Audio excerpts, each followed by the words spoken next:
பழனியில் அரசு ஆண்கள் மேல்நிலைப்பள்ளி நூற்றாண்டு விழாவில் பங்கேற்ற அமைச்சர்களை வரவேற்க அரசு பள்ளி மாணவர்களை பயன்படுத்தாமல் தனியார் பள்ளி இசை பயிலும் மாணவர்களை பயன்படுத்திய விவகாரம் சர்ச்சையை ஏற்படுத்தியுள்ளது.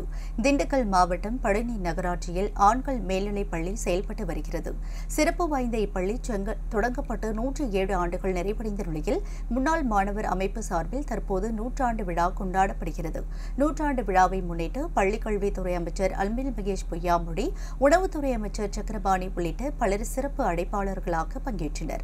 அப்போது அமைச்சர்களை வரவேற்க அரசு பள்ளி மாணவர்களை பயன்படுத்தாமல் தனியார் பள்ளியில் இசை பயிலும் மாணவர்களை பயன்படுத்தியது சர்ச்சையை ஏற்படுத்தியுள்ளது.